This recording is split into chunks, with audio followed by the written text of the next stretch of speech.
Hey guys, GM Ski here. I'm going to do something a little different this week.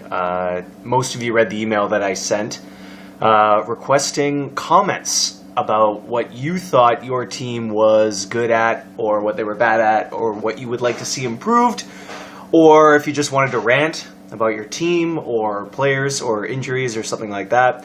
And I appreciate everybody responding in a very timely manner. We have a few missing in actions, but we still did get 22 out of the 28 GMs to respond, which on 4 or 5 days notice is not bad. So thanks everybody for contributing.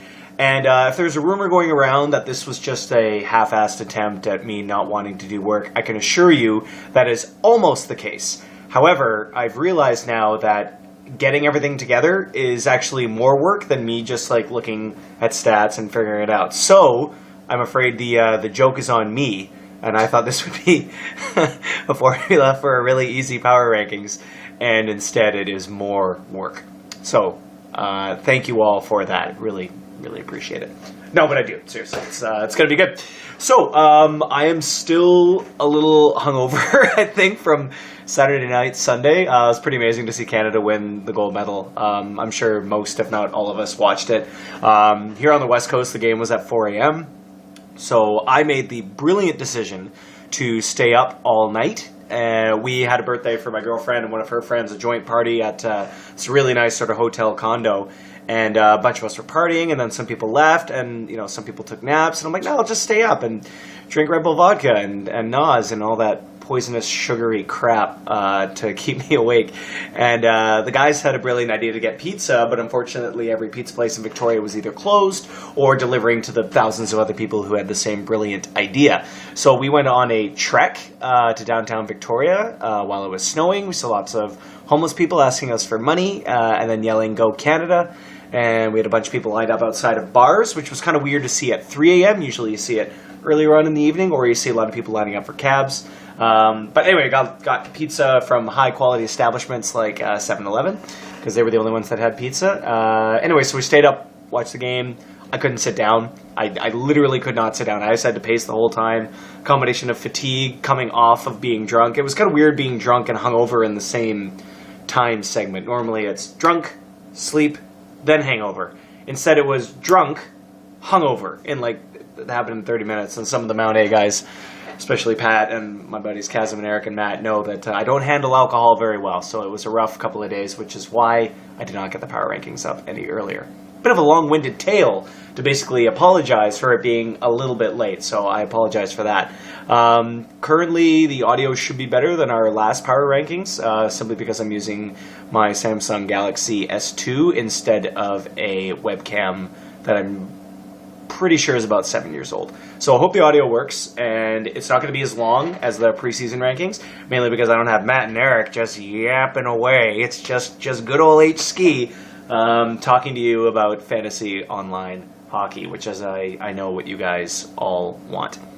So that's going to be the intro video, but I don't want to make a ton of different videos because the way, I don't know how I'm going to take a picture of this, but the way I have it set up is my phone is I don't have a good stand for it, so it's currently nestled in between this weird coaster, really big coaster, one of my speakers, and one of my remote controls. So it was literally the only way I could mush it all together to get a steady camera. So forgive me for that, but let's not waste any more time.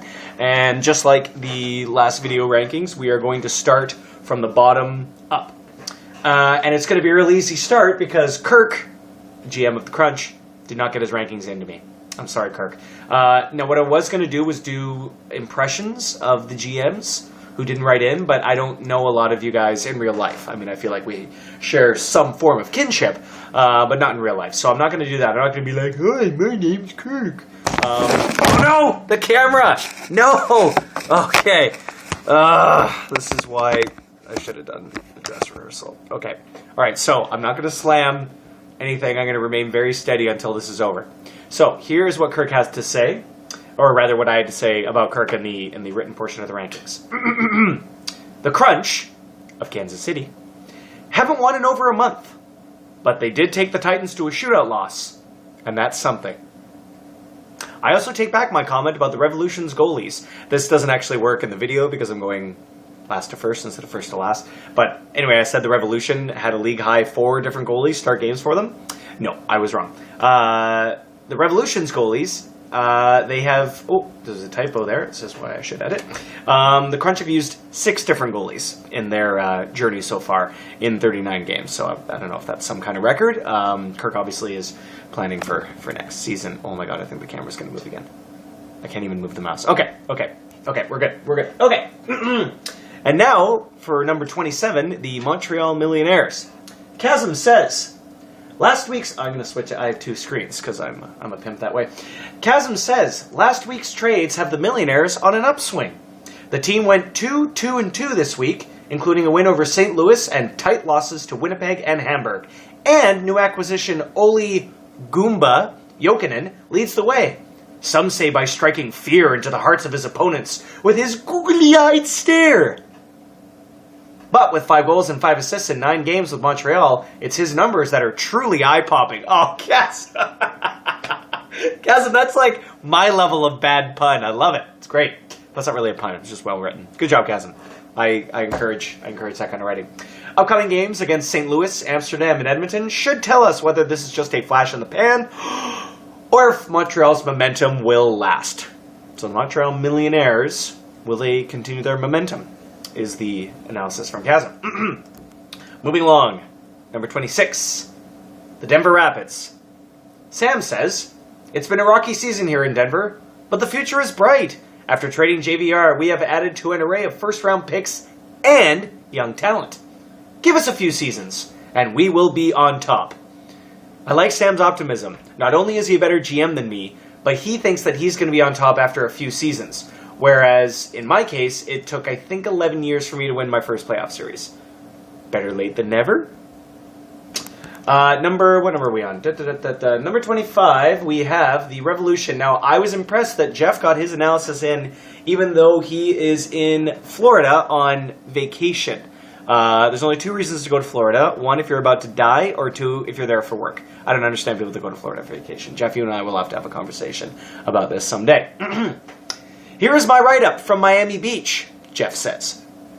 I'll put myself around 21st. 21st? No, that's not going to happen. You're not 21st, Jeff. I'm afraid you are 25th. But let's see let's see why he says that. As I seem to win games even when I have no reason to be, including beating quality opponents such as the Supersonics. Mike, that's not very good. The Revolution GM has been touring other Caribbean islands looking for players that can help the team. Although rumor has it, he has been spending his time sampling local beers. Sounds good. And now has taken up temporary residence in Miami, much to the displeasure of the Cuban government. Meanwhile, the Revolution continue to struggle, winning little less than 50% of their games. Captain Tyler Seguin did become the team's career leader in points this week, and that is a moment of pride for the GM and his staff, as he was their first draft pick. That is a nice story. That's cool. But with injuries piling up and talent dwindling, there is increasingly less hope in Havana these days. Number 24 are the Mustangs. Matt, I'm afraid, did not get his analysis into me, so I'll just read out what I typed in the power rankings. It says, Calgary went 3-2 this week. And before you start claiming that's not that good, why do I have a pencil in my hand? Not that good. You should know that very few teams were not that good this week. In fact, he said matter-of-factly, the Mustangs had more points this week than 16 other teams. Makes you feel better about your team either way, doesn't it? I don't know why I wrote that. It doesn't make me feel better. I was terrible this week. I'm saying, okay, how about this? If you had less points than the Mustangs, then you can say, well, yeah, so did 15 other teams. If you had more points than the Mustangs, you can be like, well, yeah, that's pretty good. Only 11 other teams had more points than the Mustangs. So I'm in that elusive elite 11th spot entry. I don't know. Okay, let's move on. Now, Don, now, I knew Don would have a very detailed analysis of his team. The Huskies are currently sitting 23rd, and I like the effort here. Bear with me, this may take a while. Well, he starts. Coming off our worst game in a while, a 4-1 loss to the Stockholm Cougars, right in Vancouver. Well, I don't understand how the Whitehorse is playing Stockholm. Why would they be Vancouver? I don't know. Anyway, the game was listless from a Huskies point of view. It was the first game back after Daryl Sutter took 5 games off to view from upstairs. The Huskies are not adjusting well to the new SICHL, with tougher calls for more penalties. Colton Orr, fighting, major, is now going to be... Why do I keep picking up this pencil? Is now going to be with the Claim Jumpers, or with another SICHL team. Maybe the Claim Jumpers are his farm team or another team? As the tough guy winger has been put on waivers. There we go. Okay. This is the start of a shakeup, bringing up farm players. Okay. The Huskies do lead the league in penalty minutes by quite a large amount, so this is proactive GMing. Nice work, Don. And he's also created a report card for all of his team, for his players. I kind of like that too. Jordan Stahl gets a B. Martin St. Louis, fresh off his gold medal in Sochi, gets a B. Nazem Kadri, a B. Franz Nielsen, D. Dave Boland, Victor Hedman, and Brandon Sutter all get C's. Huskies should be better. They have a good lineup. James Neal gets a D. Womp, womp, womp. Carl Ausner gets a C. Teddy Purcell gets a D. Ryan White gets an A. Okay. Brendan Gallagher, Drew Doughty get a C. He's Doughty on this team too. Kevin Bieksa, Brandon Prust, a D. Michael Frolik with the rare E. I don't even know if that exists on report cards. Tyler Myers and Devin Dubnik get a D.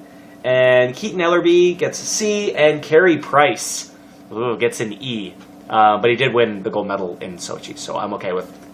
Just want to let you know that I'm okay with Carey Price. Seems like a good guy, especially getting 2 shutouts, so it was awesome. A final note. The team has been a failure this year. We need to find a new balance between tough and skating hockey. Our drop-off in goaltending is alarming, as well as our firepower is gone from last year. Young players will be worked in to see if they are the answer. One goalie may be moved. Losing continues. That's just such a great last line. I love it. Instead of me like anything encouraging or we're going to try and do this, it's just losing continues here in Whitehorse. Moving on. This is my least favorite so far. Number 22 is the Hamburg Gladiators. Everything was going well, and then my highest paid player, Paul Martin, who is making $6.8 million for some reason, who was also injured in the Olympics, and also injured in real life all the time because he's old, has now been injured for, I think, 37 days. This is after, I think, a second game back after an extended injury. So if I'm fully healthy, I think I can do well in the World Conference. I am probably not going to be fully healthy ever. So I will be scrapping for a playoff spot since I can't beat the Mustangs or anybody else for that matter at the moment. So I'm putting myself 22nd. I can even put myself lower. I don't think I'm very good right now. All right, let's move on. And we are on number 21, the Spartans. Sean says... The Spartans seem to be... I'm going to pretend Sean's an old-timey radio guy. The Spartans seem loaded to compete with the best teams in the league, but still can't consistently beat the weakest teams around.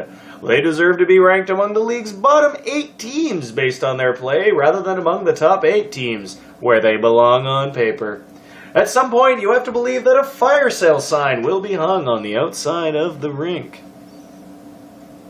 That seems pretty appropriate. Yeah, I would say that. Spartans are another confusing team. It's one of those teams where you look at the lineup and you think, yeah, they're going to do pretty well, and they sort of go up and down like crazy. Although, to be fair, if there weren't teams like that in here, then I wouldn't have as much fun doing the rankings. So, Sean, thanks very much. And that is going to be the end of video 1. So that's teams 28 to 21, and next we will do teams 20 to 13. Stay tuned.